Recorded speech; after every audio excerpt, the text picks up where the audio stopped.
This podcast is part of the No Phony Podcast Network, the home of independent awesomeness.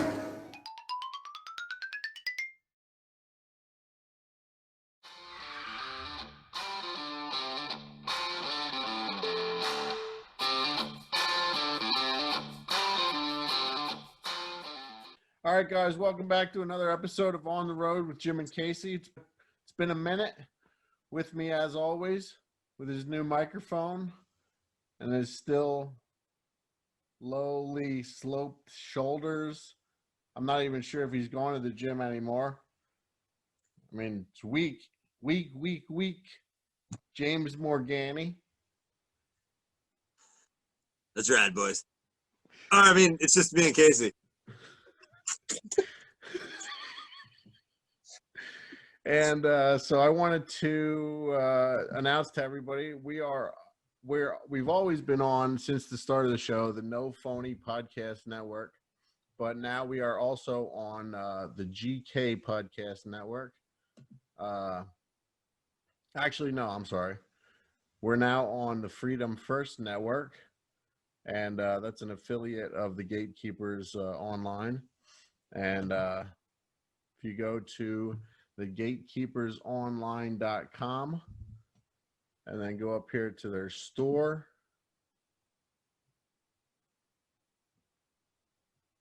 you can get any one of these books in the store.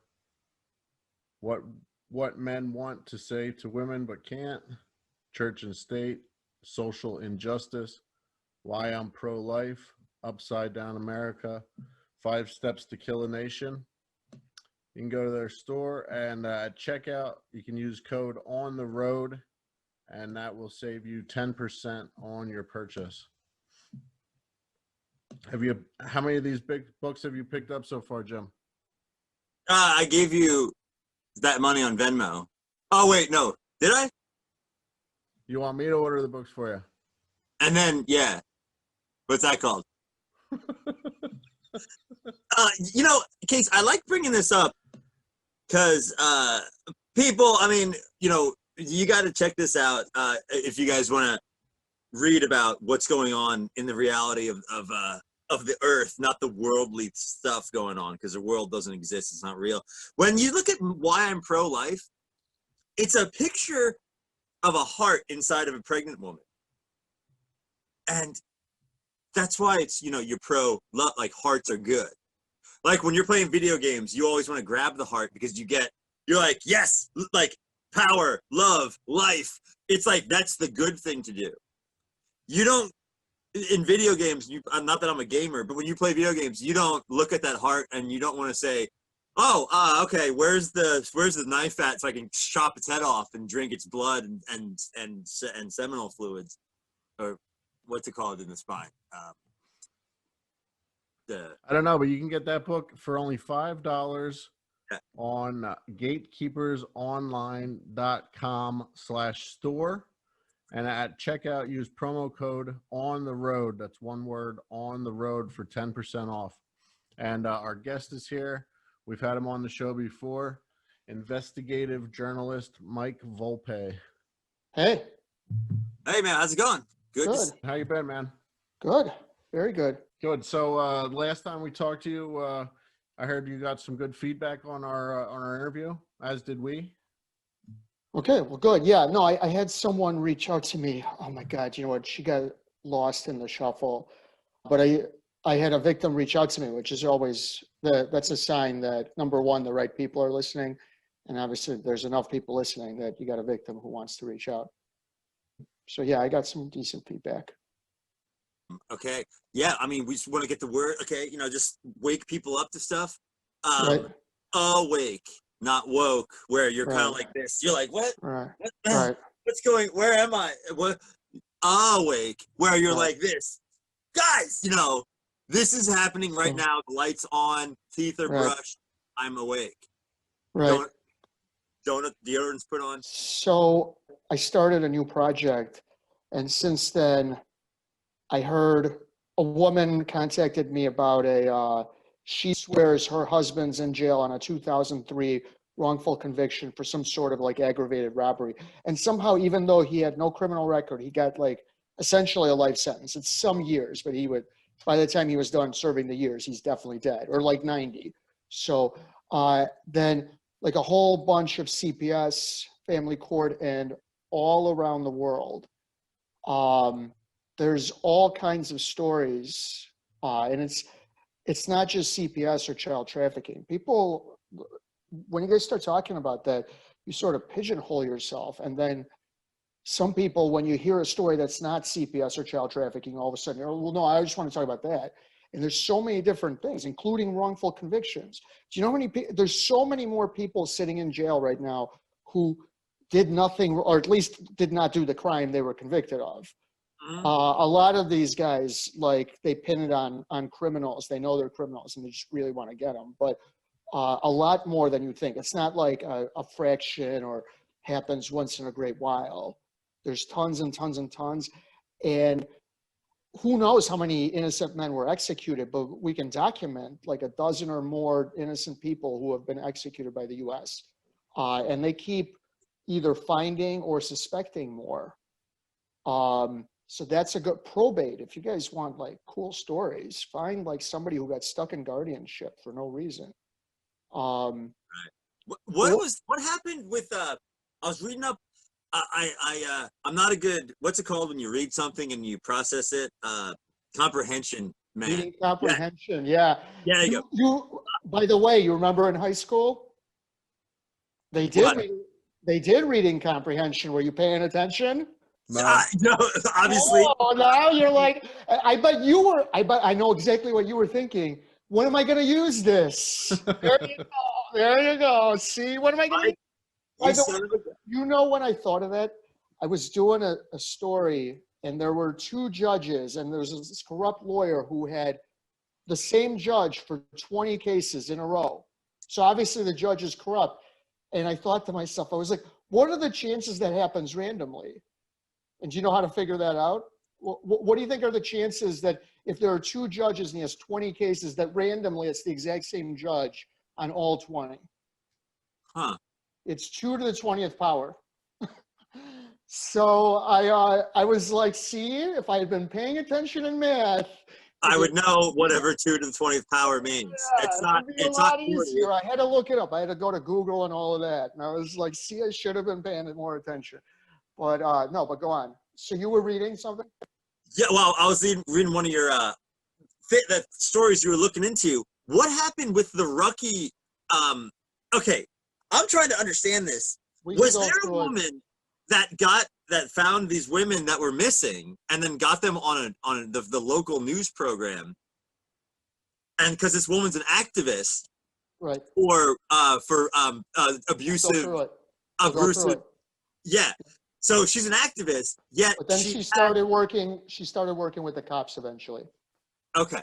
All right. Yeah, not all at the same time. What might have been confusing was she was helping the girls, worked with the news lady, and then like 2 years later started working with the cops. It wasn't all at once.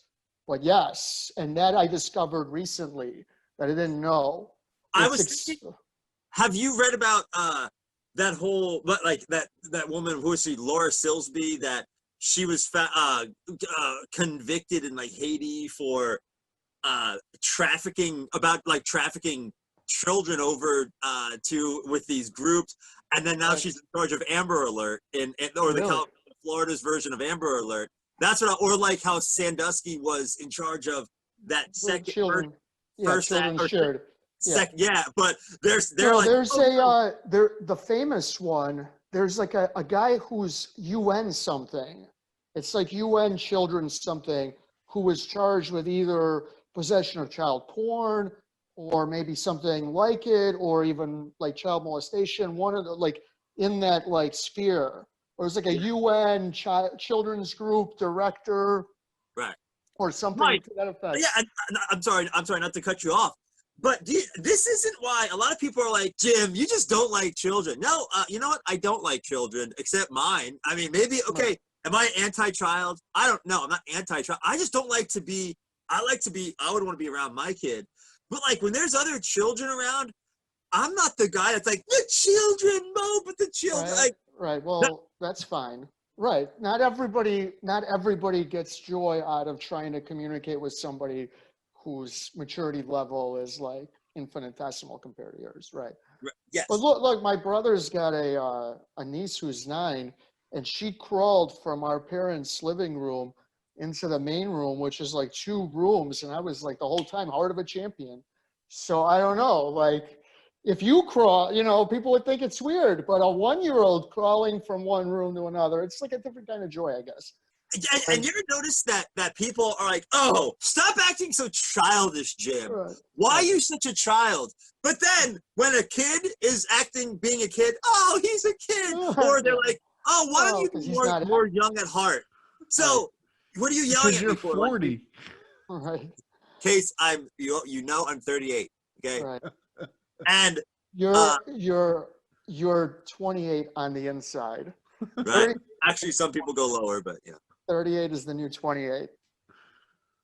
Yeah. So I didn't get to go fully into what developed from that story. Those girls, were they just given off to some other home or? No, so those girls ran because they were going to be forced to live with their father, who's abusive, and they were hidden by these 2 people, the Dollins, and a bunch of people wound up going to jail for a little while, including their mother. But it was for hiding kids from an abusive dad. But there's a lot to it. Like, they stayed in a town called Herman, Minnesota. Everyone in that town knew who they were. They used their real names, and no one called the cops because they all believed that their father was that violent. And then this lady that you heard, she arranged an interview, didn't call the cops immediately. 2 years later, she was in charge. She didn't even testify.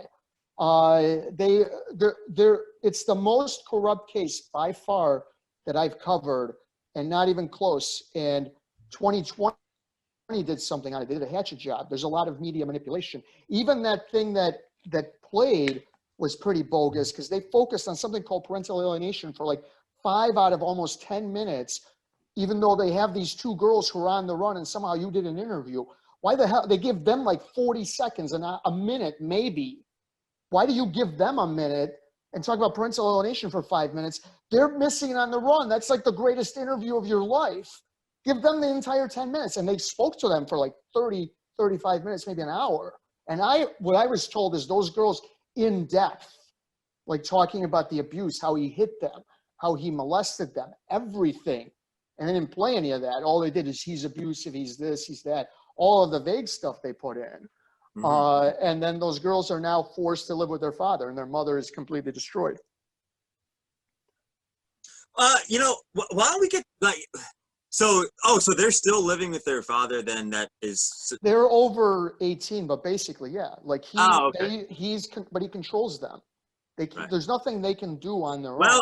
Yeah, legally. I mean, why don't they just not legally, just because of he's isolated them. They have to. Like they're basically programmed to some degree through the coercion and fear that he instills.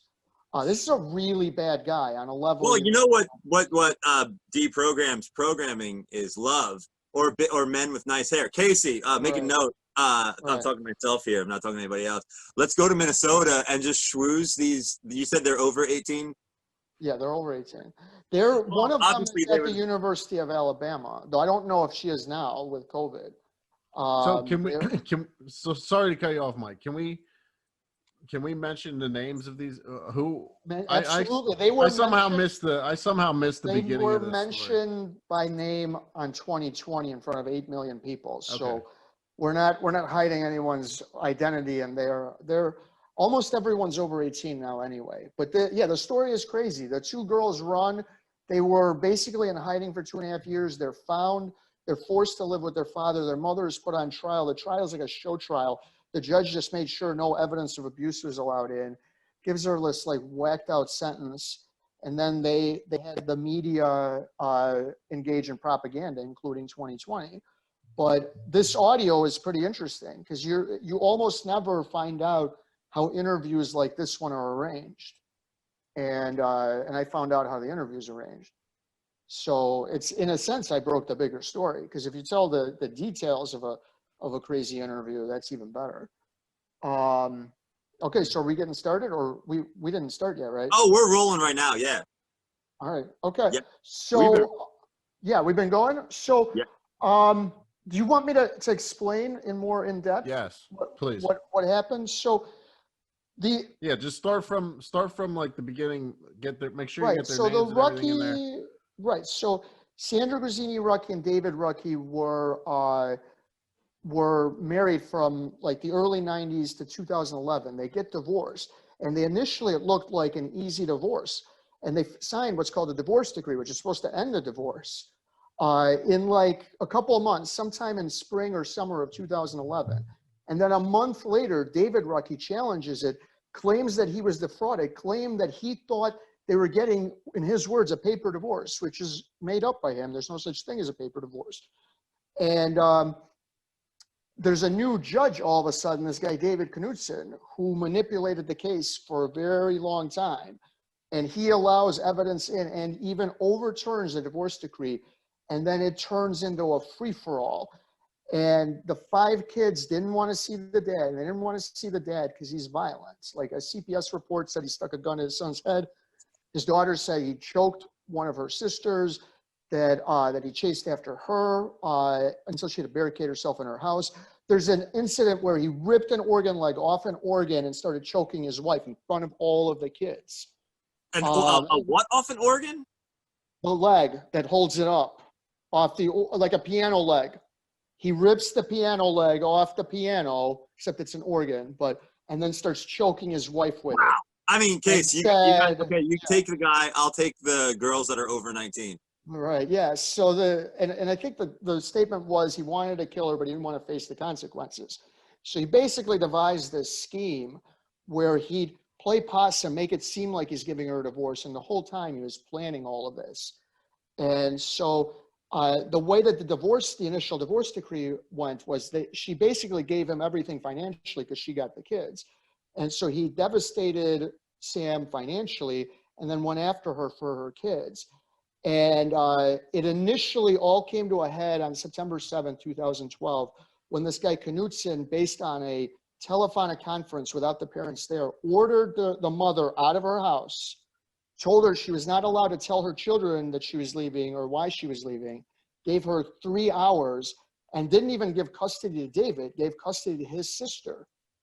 So the kids come home, find their mother's missing, run to the police station, and they're allowed for a while to stay with their maternal aunt, so Sam's sister, Nancy. They were supposed to stay with this lady, Tammy, for a while. So that goes that way, though their lives are completely disrupted. And then they see their mother twice from then until September 13th, April 19th, 2013. So they see her mother twice in those like 8 months. If these girls are forced to live with an abusive man, like why weren't they saying anything to the law enforcement about? They were saying things to everyone, and it was being ignored and covered up.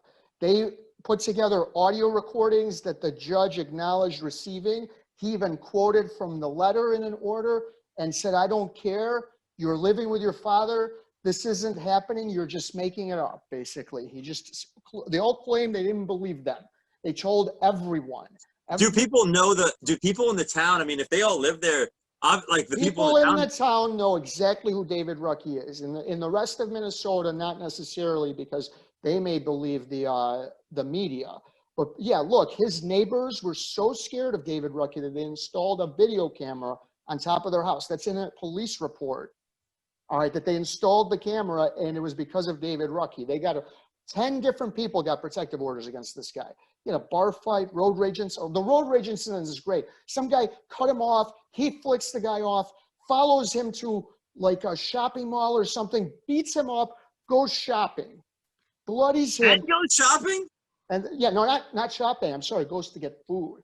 Because what Sam told me is that's a pathology. He gets hungry after he beats like the. Just like Mike Tyson on Rogan said how he gets big, throbbing, I'm saying big erections, just thinking about fighting and hurting someone. Right, it's a pathology. It's like this. It's a pathology. So despite all of that, the court made these girls live with their father, though it got complex. So April 19th, the two oldest daughters, Samantha and Gianna, they are taken by their Aunt Nancy. She tells them they're going for pizza, but they just need to make a stop. She stops them at a police station. They go into an interrogation room. They're told they're going back home. They're going to live with their paternal aunt, and it'll be their father eventually. And then this guy, Jim Gilbertson, who was assigned on the case, who they didn't even know was on the call, blurts out, and that was the plan all along. So they're taken by cop, and then soon after the cops leave, they run on April 19, 2013. So what I recently broke is soon after that, the local Fox affiliates, and the reporter's name is Trish Van Pilsum, she did an interview with those girls shortly after that. And I don't remember when the story, and it was like part of a longer story, but I don't remember when the story ran, but then the story runs like a week or two after they run. So what I broke is, based on audio recordings, we know how that interview was set up. So the interview was set up by an advocate for abused women who get abused in family courts throughout Minnesota named Lori Musoff, who at the time was advocating and 2 years later started working with the cops as an informant. And the reason Lori Musoff set it up is because she was friends with Trish Van Pilsum and would from time to time call her and say, here's an interesting story, you should cover it. And how the girls knew about it is a mystery, but basically what happened is the girls run on Friday, April 19, 2013. And what they did was they couldn't call their mother because they didn't even have her cell phone at that point. They called people who they knew her mother until they reached a guy named Dale Nathan, who happened to be with her mother. And then she picked them up, took them to a woman named Dee Dee Evervold. And then Evervold knew these two people, Doug and Gina Dallin, who ran a horse farm for abused children. So they took them there. And that's basically where they stayed that whole time. Mike, so go ahead. Yeah. I gotta cut you off and back up a little bit. You're going through this really quick. What happened to their mother? So their mother was kicked out of the house on September 7, 2012, not allowed to see them. And what the court was doing was a slow motion move to give their father sole custody, and they understood what was happening. So when they were taken back home on April 19, 2013, rather than live with a guy who sticks a gun to people's heads and chokes people and, takes an organ leg and starts choking you. And what was the excuse? What was the excuse as to why? That they were making it up, that none of this happened. That even though he has police reports and people take out protective orders and lots of people see him be violent, that these girls are making it up, that none of it happened. That you don't have photos, you don't have video, so it didn't happen. That's the excuse. They're covering it up. Look, the judge, David Knudsen, not only is he being bribed, but I was told the exact amount, $750,000 went from, what I was told was $750,000 was wired from David Rucky's parents' trust, some trust that they have, into his accounts. The reason this is happening is I was told is because that judge is being bribed, and there's no doubt he's acting like he's being bribed. And by the way, this isn't the first time I've said he's being bribed. He's never denied it, nor has anyone else ever denied it. So that's why it happened. They covered it up. And what's the judge's name again? David Knudsen. It's I think First Judicial District of Minnesota. David Knutson. He at one point during the custody trial made her attorney, Michelle McDonald, conduct part of it handcuffed to a wheelchair. But these girls run, and the very next day they call Lori Musoff. And Lori Musoff spends the weekend arranging a date and time and place for these two girls to do the interview. And they were originally going to do it over the weekend, but Van Pilsum couldn't get a cameraman.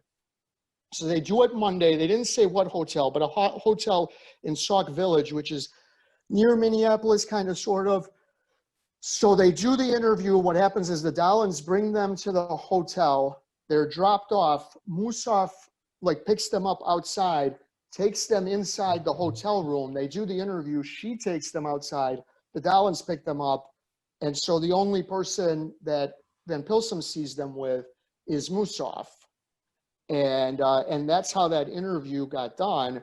And the interview was part of a larger strategy of creating so much media attention that it forced Knutson's hand that he would give their mother custody. And that included both of these girls making audio recordings. One's 10 minutes, the other one's like 7 minutes, where they describe in detail how their father's abusive, how they want to live with their mother, how they need to live with their mother, how please let us live with our mother. And Knutson wouldn't budge. And eventually the media attention wound down. He then holds a custody trial September 11th and 12th of 2013. And as I said, makes her attorney conduct part of it handcuffed to a wheelchair, had her detained, and grants David Rucky sole custody, even though 2 of the 5 children are missing. In fact, that custody trial is the only custody trial that I know that was held in absentia, because 2 of the 5 kids are missing anyway, so it doesn't matter who you give custody to, they're missing. So, Wow. So these kids, so here's another, this is important. In Minnesota, if you keep someone away, if you keep children away from someone during their custody time, that's a crime. In fact, it's a felony. In most states, it's a civil matter. It's like you can get contempt of court. So they charged her after they found the girls, and the way they found the girls was on the 2-year anniversary. This guy Brandon Stahl for the Minneapolis Star Tribune, a total hack, wrote an article, and he didn't actually write. He did it for the 2-year anniversary, but the only reason he wrote this article is because Dale Nathan, without anyone's approval, called him and told him that he was with Sam, that's their mother, the night that the girls called on April 19th, that he picked them up. What happened was they picked them up, then they drove Dale somewhere, I think dropped them off at his house, and then they went their way. So he didn't know what happened to the girls, but he did know that he was with Sam. So he implicates himself, he implicates her in the article. And by the way, this guy Dale Nathan was a disbarred attorney, and he was disbarred because he had a client who was in a similar position as Sandra Grazzini Rucky in Minnesota, who was with a violent, abusive man who I don't know if they got custody or not, but she was in hiding, and they ordered him to give her location. He refused, and they took his license. So, but so then these, he betrayed. Mike, real quick, not to cut you off, but so now, I mean, so if all that stuff is basically there's nothing that you can do anymore about it because they're over 18 now. Is it legal to brainwash your children into making you stay at home? Is that legal in Minnesota? I don't probably, because I don't know how you define brainwashing. But no, there's a lot you can do. Well, look, number one, the Rucky case isn't the only, there's a playbook in Minnesota of taking domestic violence, spinning it on its head so that the abuser looks like the victim and the abused, and almost always woman, looks like the perpetrator, when in fact it's the other way around. The courts and the media and the cops do this. And this lady, Lori Musoff, the reason she got involved in the Rucky case is because she knew a lot of cases like it. But mostly the Rucky case happened in Dakota County, which is near Minneapolis. The cases she knew about happened in Carver County, which is another county in the same area generally.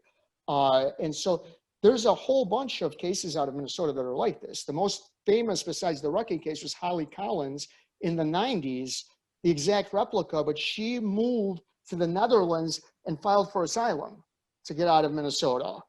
Leah Danowitz is a very notorious case out of Carver County. Caroline Rice and Annalise, her daughter, who I wrote about. I interviewed Annalise. That's another one.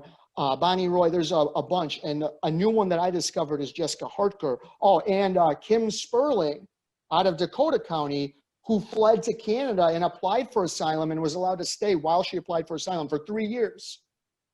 And that's all of it with the same playbook: abuse covered up, abuser gets custody out of Minnesota. So number one, you got to show the pattern. Number two, Sam is completely destroyed. She's financially wrecked and she doesn't see her kids. So there's a lot that you can do. What happened in this case is the police, the courts, and the media, because between 2020, this guy, Brandon Stahl, another guy named Michael Broadcourt, they all spun it and fed propaganda to the public to make it look like she's the villain. So she's completely destroyed, and everybody thinks it's okay because they made it seem like she was keeping 2 kids away from a perfectly fit father. And keep in mind, every one of these people knows exactly who David Rucky is. They're all carrying his water for a variety of reasons. There's a reporter, she's no longer there, for the Sun Current, which is Lakeville, Minnesota, where this happened. That newspaper, her name is Laura Edelman, and I was told she once confessed that the reason she writes the article she does on the Rucky case is because David Rucky pays her. So there's a lot you can do because there's so much corruption here. And is he like a wealthy, is he a wealthy man? He is now, because he stole Sandra Grazzini Rucky. Her parents were the original investors in Medtronics, which is worth over $100 billion today in market cap. It's a publicly traded company. They were the original investors. So he has. And I'm just going to throw this out to you. It just came to me. Everyone know Minnesota, Minneapolis, those areas are so corrupt. I'm not, is it all because of the way the cities are run and every city is burning down in America? I don't know. County, there's state level. Yeah. In this case, there's corruption on the part of the U.S. Marshals. The U.S. Marshals, they enforced a bogus warrants. They chased after Sam, knowing that she had done nothing wrong. They tried to get her fired. They tried to get people who supported her fired. You have no idea the amount of corruption on the U.S. Marshals part. So there's all kinds of things happening in this case. And so this article that I wrote, the latest that I broke, is that interview, which happened in 2013, was set up by this woman, Lori Musoff. But the one other interesting piece about these audio recordings is she appears to admit to crimes, but is never charged with crimes. She works as an informant for the police, but never testified. So somehow she admits to crimes, doesn't get charged. Somehow she works as an informant with the police and never has to testify at any trial. Just to add to that, you know who else just got released recently? Who was an informant? Was God rest his soul? Was George Floyd? Was an informant with the whole Minneapolis, the whole system there, and I don't know if you saw that article on how many cities are all burning down. They're all terrible, corrupt. Every single city is run by. It's actually an entity.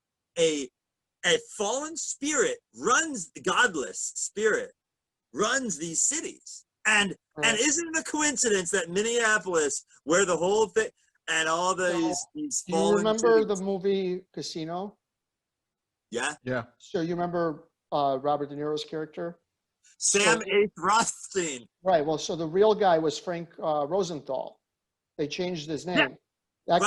That guy was an informant. It came out after he died. Right. Rosenthal was a high-level informant for the FBI. That's why he never got charged with anything. Yeah.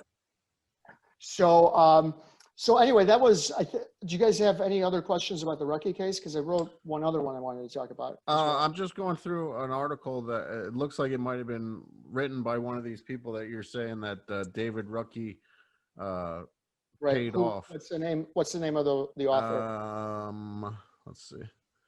Allison Mann.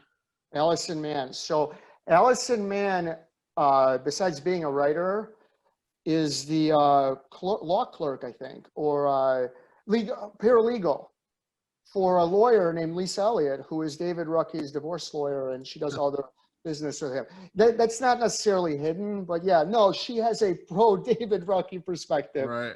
Right. Yeah. So what is she? He once accused me of making lewd comments towards her in an email. Wow. So is Sandra Grazzini, is she still going through is she still on probation and all this? No, not anymore. What they did was the maximum sentence you can get for the crime she committed was 1 year and a day. And that's only if you have a criminal record. So the judge, her name is Karen Asfalk, who I firmly believe is being bribed because she just acts like it. And in fact, she's been acting as David Rucky's personal judge for a while. She had another case of his dismissed under very dubious circumstances earlier than everything happened here. So Karen Asfalk, and Sam had already served 4 months. Karen Asfalk sentenced her to 1 year and a day and told her to do it 15 days at a time on the anniversary that the girls were found in November, So it made the sentence like 6 years. And she put all of these probationary terms in the middle of it, except the appeals court overturned the sentence and said it violated her right to cruel and unusual punishment. So they finally finished it off. And it's crazy. They finished it off like she was sentenced in like August or September of 2016. They finally finished it off in like late 2018 for a sentence where the longest it's supposed to be is a year and a day. And that's only for people with like criminal records before it. She could have just given her like 6 months probation and been done with it. And that would have been a perfectly reasonable sentence. Wow. The judge, let me tell you about that judge. So in 2009, David Rucky swore uncontrollably at 2 and 3-year-olds that were at his neighbor's house. They called the cops. He says, "You ever call the cops again, I'll raise holy hell." Gives one of them the finger. They charge him with disorderly conduct. It goes in front of Karen Asfog on the eve of trial without the prosecution, the defense filing a motion. They dismiss the case for a lack of probable cause, which means you don't have enough evidence to go forward, even though there were 6 witnesses.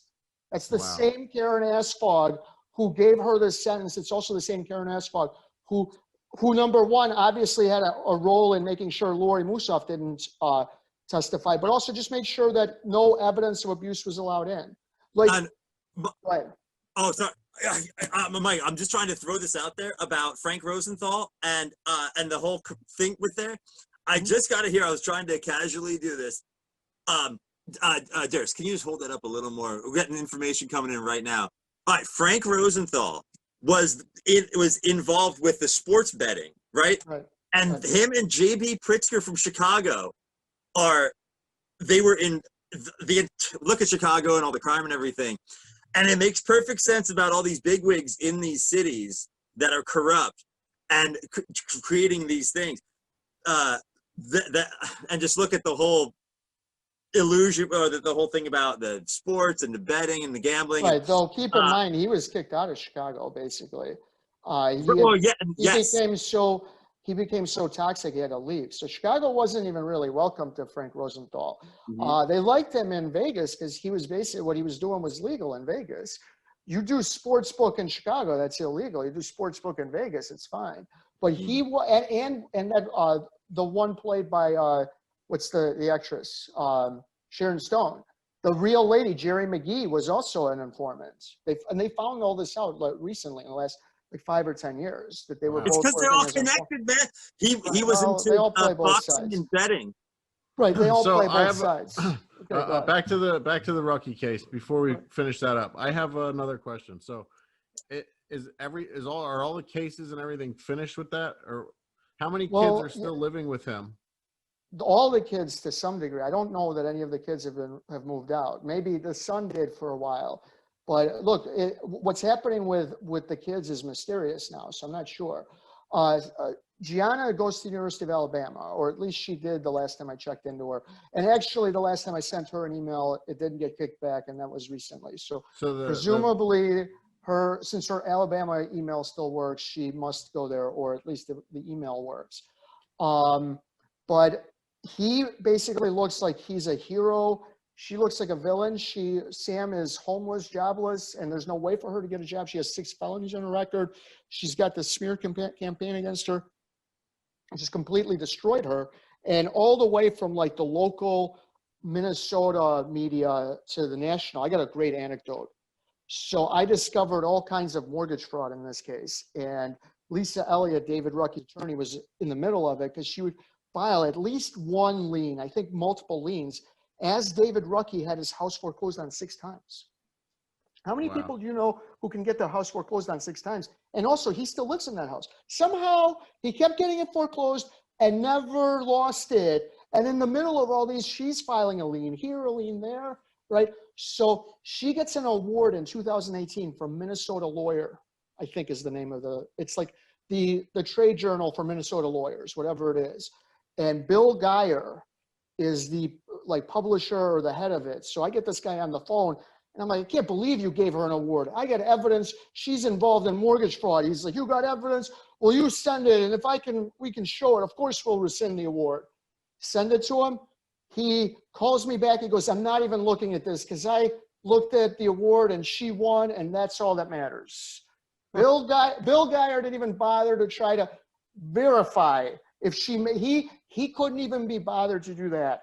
That is how corrupt the Minnesota media is. Look, these two girls made audio recordings, 10 minutes and 6 minutes, that are now available online, that they all know about, where they describe the abuse in detail.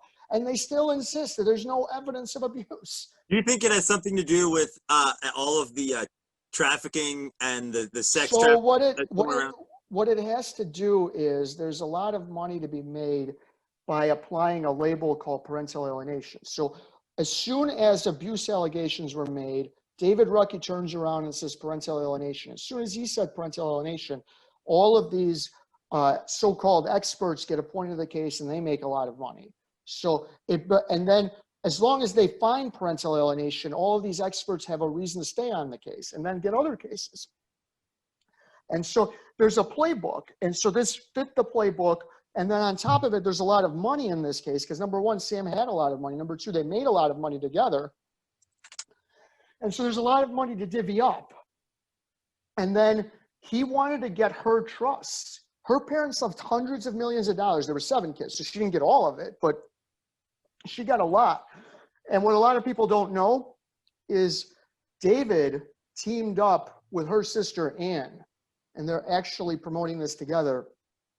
And it's based on things that Ann did to her parents, who she put into guardianship towards the end of their lives, while a lot of the trusts were pilfered. And Sam believes that her mother was actually murdered in Do you think guardianship. David No, David had nothing to do with that, but they isolated the parents from certain, they did like the protective orders. There was a lot of techniques that were used in the guardianship case. They're being used here. But it's basically Greek tragedy. But David's now working with his ex-wife's sister. With his sister-in-law, correct, Ann. And she's against him. She doesn't. I guess she obviously doesn't talk to. Yeah, basically, she's for the money. So she's for maximizing the amount she can get from her parents by taking some of it. Like this guy Broadcorp claims that there's some trust that he had discovered that Sam had taken from that was like over $1 million. Well, no, Sam didn't take any of that money. And I discovered the trust. And it was Sam's trust. And somehow it's empty, but she doesn't have a bank account. So it couldn't have gone to her. And she didn't have a steady address, so it couldn't have gone to her. So somebody emptied out that trust account, but it wasn't her. This guy Broadcorp claims it was. It wasn't, and I discovered it. I'm the one who released that document originally. And so that's part of what they're doing. The amount of crimes here are staggering. It's monumental. We won't even, who knows how many examples of perjury, lying in affidavits, which I guess is perjury as well. Who knows how many of those? And I would say 10 or more people have been bribed on this case, at least. Wow. So are there police reports, like you mentioned that guy? There's 99 pages. There's more. There's a document with 99 pages of police reports, photos, like restraining order applications, letters, affidavits, you name it. And that's one document. There's 25 pages of CPS reports, including the page that says Nico, that's the son, said his father stuck a gun to his head when he was 8 years old. That's 25 pages. That one police report where he swears at the 2- and 3-year-olds, that's its own police report. And that's only the ones that found. Right. This guy's yeah, got that's what I wanted to get. That's what I was asking. Right. Yeah. No, I can give you outside of this case. Right. I can give you in 2 documents. If you are being honest and objective, I can give you enough evidence where it's absolutely conclusive that David Rucky is just violent towards everyone, not just his family. Because that's the thing. When you see police reports of him beating up some guy who's flicked him off or something, or a bar fight, he almost got into a fight with his another brother-in-law outside of a hockey game. When you see that and you combine that with the violence towards his family, it all makes sense. It's not like it's not isolated. It's completely towards everyone. And you've let this guy run wild because the court is in his pocket. Probably because he's paying them off. And it obviously just wasn't the two girls that were complaining either. That you said, right. it was All the son 5 of the that- kids, including Nico, who now says his father has never seen his father be violent. That changed. And you know when that changed? A month after his father bought him a car. His father bought him off. The most interesting document I got in this case was therapist notes from a therapist who was on the case. Who was on the case right between September 7, 2012 and April 19, 2013, when all of this happened and the girls ran. And he mentions that the girls believed that Nico was being bribed. And one other thing that was in the therapist notes, on April 9th, everyone but Sam was scheming, including her sister Nancy. So in the notes, he said, I spoke with Nancy, Tammy, and this woman, Julie Friedrich, who was the guardian ad litem, and we believe here's how we should proceed on April 19th, basically. And at one point, I don't remember who said, but Nancy or Tammy or one of them said, they were very concerned, we need to get this done right away because if the girls find out, they may run. So they knew they would run, they knew they were putting them in danger, and they were scheming ahead of time. By the way, the order came out on April 19th, 2013. So if they were talking about this order on April 9th, let's call it an ex parte communication, which is technically illegal, but clearly in David Knutson's courtroom, it's perfectly fine. So go ahead. This, I'm just trying to connect this. I'm doing my best here for connecting this into bigger things because I really think these things are all connected. And hang on a second. So I'm just reading information as it's coming to me right now. The Frank Rosenthal, J.B. Pritzker, they were together friends. Hang on, this is coming at me right now. There's a little. All right. And Pritzker owned the helicopter, the Sikorsky, that Kobe Bryant rented when he crashed his helicopter into. I know that sounds crazy, but I think this is all. It has to be connected with something bigger because it's very interesting that this entire. Look, Pritzker, it's a web. Has a lot of. Do you know who the Pritzkers are? I mean, I have some information. They're a very wealthy family. So he has interests all over the place. The fact that you found that he has some financial connections somewhere actually only means he has financial connections everywhere. J.B. Pritzker, Rosenthal is a long time ago. All of this stuff went on. Pritzker is more recent. I don't think they really crossed paths that much. The way the Rucky case connects is there's really like a playbook and a tactic to attack domestic violence victims in family courts and not just in the US, globally. And they either use parental alienation, this bogus misuse of it, or they just come up with something that's like it. They just don't use the term parental alienation. They just say it without saying it. And I've talked to women all around the world who have been victimized in various ways. And I've read articles in like not law journals, but some sort of like journal, something that was studied, and it's clearly a global phenomenon. What happened in the Rucky case happens a lot. The worst place to be for a domestic violence victim is a U.S. family court. There is almost nothing worse you can do in a family court than make an allegation of physical or sexual abuse. That will be used against you. And what happened in the Rucky case happens all the time. There's a book called Worst Interest of the Child, where he had like 70 some cases in Connecticut, Keith Harmon Snow, who wrote the book. And it's all the same playbook as the Rucky case, but that one happened in Connecticut. But tens of thousands, if not around the world, millions of women right now are facing something like this.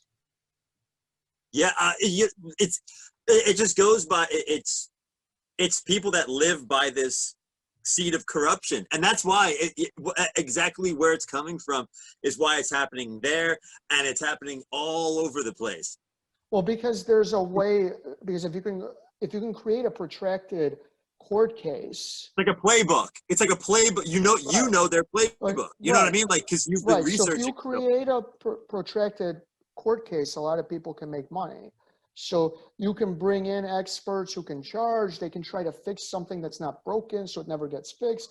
And so the one notorious case that I covered that's also in that book, Worst Interest of the Child, was Sonny Kelly. And there were 12 what I call court professionals for everything from like a guardian ad litem, parenting coordinator, this coordinator, custody evaluator, this evaluator, 12. They're all charging $200 an hour, $10,000 for their services. So it's a lot of money to be made. And her son was being molested by her ex that they covered up. Referred to her as a French whore. So they believe that she got aroused thinking about her son being molested. See, even how you said the French Revolution, the left-handed path, their whole system was based on the left-handed path of the dark arts. Right. Well, it's French whore, but so okay. And then I wrote another article that I wanted to talk about. Unless you got more questions about the Rucky case. I think I'm good on the Rucky case. I think it's so. The second article that I recently did was about a guy named John Barton, and it was an interesting article because we did a new way to try to get articles like this out. So we did a crowdfunding. He's like almost homeless, but he is able to get housing at times, though at other times he really struggles. And so starting like late December of last year, he's had several run-ins with Child and Welfare Services.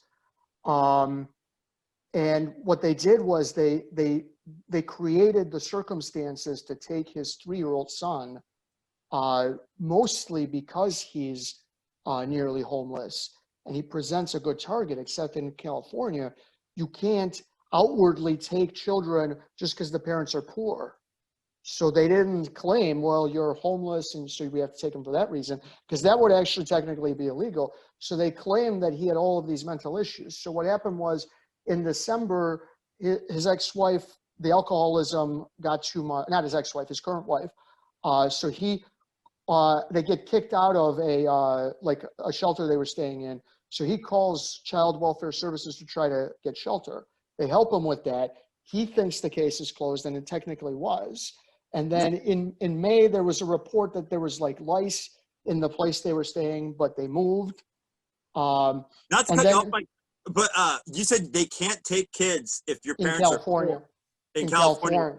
In California. I don't know if that's standard in every state, but in California. But they can take them if they have a mental illness. When Correct. I thought I was reading somewhere, according to this one girl that I dated for a little bit that hated me, she said, I have a mental illness because I'm poor. I don't know how to make money. So right. Was that something she just made up, yelling at me? Or, probably. So then in July, his ex or his wife's alcoholism becomes too much again. He calls to try to get her into treatment, and 8 days later, they take the 3-year-old, and then he gave me photos. It looks like the 3-year-old's being abused, but the warrant that they used to take it looks like there was a bunch of misleading information. So I talked to a hotel staffer. They didn't want to use their name, but for instance, on the warrant, they said they're constantly arguing and leaving the child alone. And she said there was a call early on to the police, but in general, they don't argue any more than anyone else, and they never leave the child alone. They said they don't follow the COVID rules. She said they didn't in the beginning, but they did after they were warned. They said that they were that they smelled, they were unkempt, and they didn't have good hygiene. And she said only in the beginning because they had come from a homeless shelter, but once they cleaned up, everything was fine. And she said, we do call Child Welfare Services if we think there's a problem. We didn't think there was a problem here. So all of those things were on the warrant that were misleading. The other thing that was misleading was they claimed that he became belligerent when they came and took his son, except he provided video, and you can see him leaving before they took his son. So they said things like he said, F the police.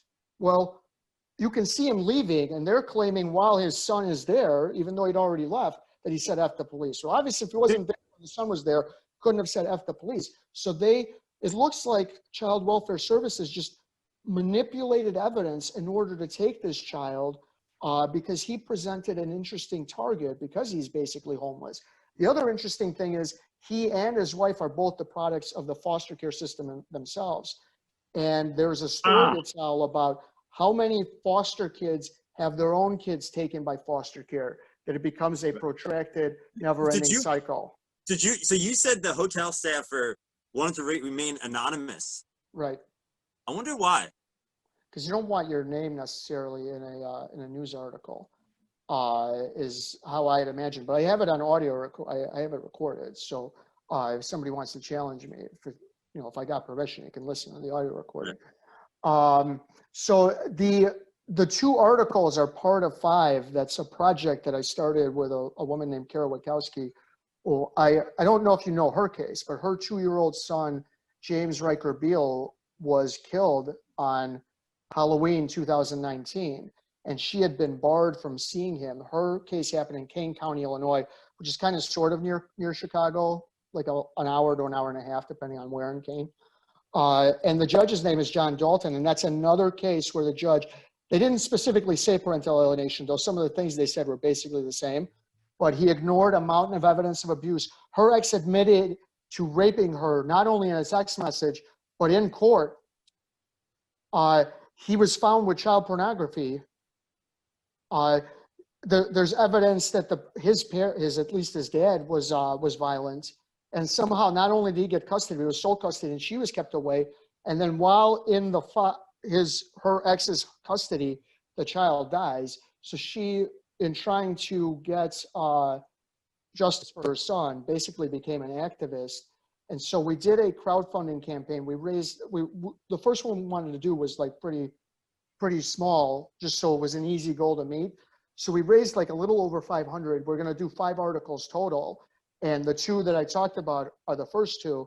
So if you want, I can give you a quick preview of the other 3. Yeah, so absolutely. They're all really interesting, but the most interesting one is an international, what I would call child trafficking through the adoption system that starts in England in the late 80s and completes in Florida in the present. And so it's a woman, we'll call her Joanna for now, and her mom, who I'll call Gwendolyn. So I interviewed the mom. She was 13 and a half when she was raped in a group home. Her rapist then tried to beat her up. They moved her from that group home before she was killed, and then coerced and pressured her into getting an abortion.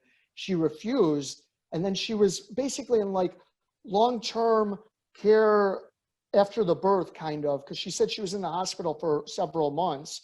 And she said about 2 months in, she went to see the baby, and the baby is gone. And social workers came with police and said, "We've taken your baby." They did like their version of a trial in England. They took the baby, and Joanna was moved from foster care in England and eventually moved to the US. And she went through a series of homes, a series of like group foster homes, regular foster homes, abuse after abuse after abuse. And it looks like 2 countries that are involved in a very serious thing. And she found her mom in the last couple of months through, I think, Facebook. They said social media, so presumably Facebook or Twitter. And she's going to tell her story about this really amazing international child trafficking through adoption case. The second story is Tarrant County. Go ahead. Do you know the adoption agency? If I did, I don't have it memorized, but okay. And it's always. But let me tell you what's crazy. So Joanna did a couple of timelines.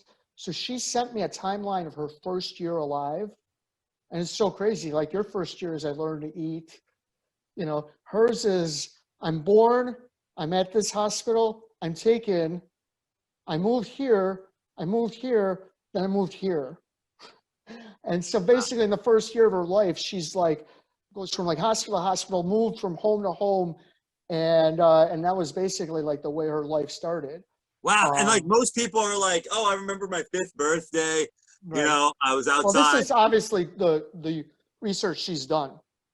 Right. She didn't know it at the time, but yeah, no, it's crazy. So that's number 1. So Tarrant County, which is where Dallas is at, is a very corrupt county. So I've been speaking to several people. There's a guy named Brad Lamb. His son is being molested by, I think, his ex-wife's, somebody on that side, like a male who's related to, I don't want to get it wrong. Wait, his son is being molested by his ex-wife?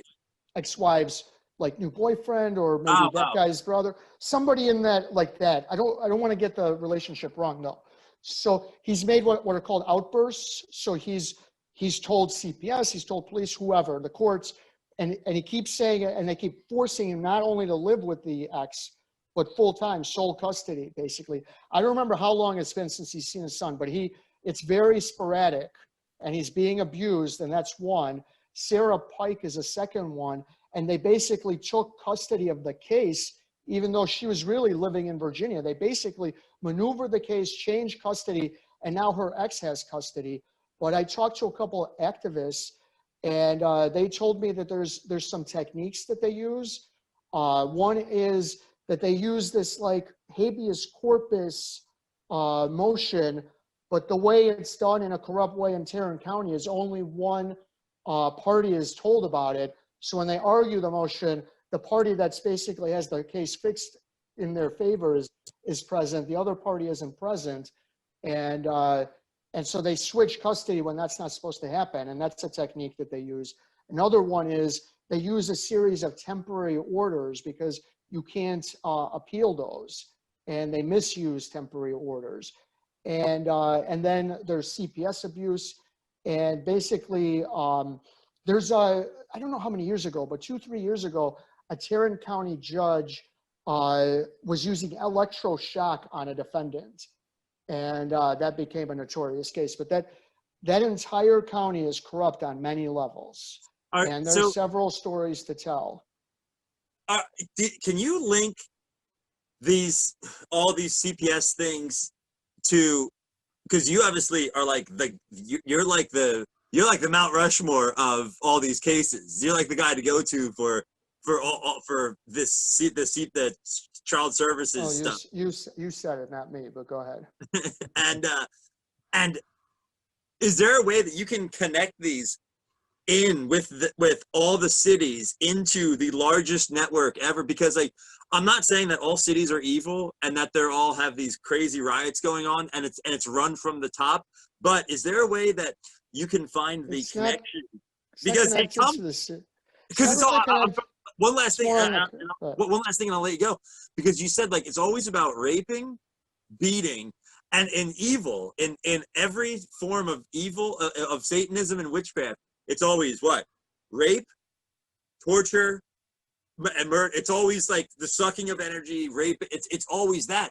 And it starts from the highest part of these cities, and it's always in high places. We just had Dr. Eddie Ingraves on. It's always these things are going in high places that they're bringing in these entities. And like I feel that since you know this so well, I wonder if you can. I think it's more on the state and county level. I haven't found it on the city level, but all of this stuff has to do with a series of funding streams through Social Security Title IV, Title IV-B, Title IV-E, something called the Adoption Safe Families Act, Child Abuse Prevention and Treatment Act, fatherhood.gov, the Violence Against Women Act. Keep in mind, you will know if somebody is like an ideologue towards one sex or the other if they only mention fatherhood.gov or only mention the Violence Against Women Act, because those are, fatherhood.gov is a funding stream that perverts things in the man's favor.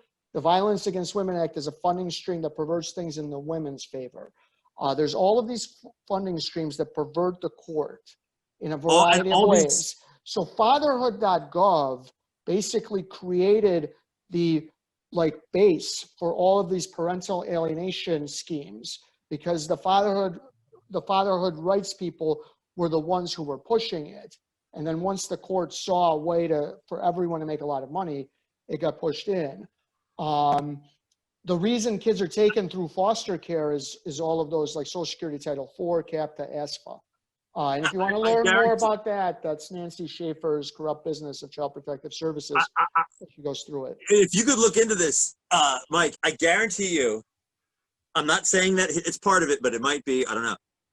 George Soros and the 16 points of where all the chapters of all the Antifa groups and everything are in America. I wonder if at every, because there's 16, just like the satanic demons or the demons in the belief that they say they believe in. It's an Odu Ifa religion. The 16 points are in America of their main headquarters. I wonder if that's in all the cities of where all these stuff are happening, all these services are happening. I think you can just explain it much more simply as these funding streams give incentives to take kids, to place them in foster care because you keep getting money, keep it in foster care, and then to adopt them out because you get an extra bonus to adopt them out. So that's why it's happening, because they're all chasing funding streams. The Violence Against Women Act allows you to make a lot of money if you believe an allegation of abuse by a woman. And then they get there's all adopted sorts- out. They don't necessarily get adopted out, but there's other things. But all of these funding streams create perverse incentives. The last article that I'm doing is out of the same courthouse as where Kara Witkowski's case happened. And here, a judge switched custody after 9 years with a 1-sentence order, and that happened in 2019. He's refused to clarify, and he's basically keeping this mother away from her son all of a sudden out of the blue through a totally brazenly corrupt scheme.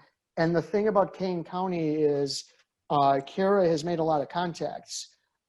Kane County presents a unique opportunity that if somebody had the resources, it can be examined in a way that particular county's never been examined. And so hopefully if we keep raising money, we will really focus on Kane County, because there's a lot of bad judges, a lot of bad lawyers, a lot of bad cops, and we can expose most of them. And she's been able to get a lot of local coverage as well. So if we teamed up with with some of the patches, some of the newspapers in the area, and we all did work on it, there's a real opportunity to completely explode what's happening in Kane County. Mm-hmm. And that's what we're hopefully going to do.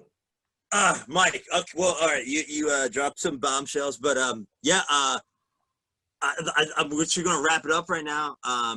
And if there's any, where can people find your work at? I just want to let everyone know where to find all these stories at, the latest upcoming stuff, tying it all in, of why, just coincidentally, it's all in these fallen cities, every single one. Is it a coincidence? Are we coincidence theorists, like Mike Shelby said? Yeah. So as we wrap, just tell our listeners where they can find you. Well, I'm freelance, so I'm in a lot of different spots, but I got 4 books that you can pick up. First one is called Prosecutors Gone Wild. Second one is Bullied to Death: Chris Mackney's Kafka-esque Divorce. The third one, the second one is a definitive dossier of PTSD and whistleblowers, then Bullied to Death. And then the last one is Sandra Grazzini-Rucki and the World's Last Custody Trial. And that was written a while ago, so a lot of the stuff I found isn't even in the book. But what we do a really good job in that book is of detailing the divorce court case and how completely and totally corrupt David Knutson was. So you can pick that up as well. Amazon, Barnes & Noble, Books A Million, or if you hate those, whatever is your favorite one. Pick up any of those electronically, paperback, whatever it is. And the 2 we did are out. The next 3, look for those. Right now, those are on the blog. If at some point we'll raise enough money where we'd create our own website that would have these kinds of stories. And it's wrongful convictions. Whistleblowers, you know that a whistleblower sent me a document that it looks like that the Department of Veterans Affairs is hiring intelligence officers, spies.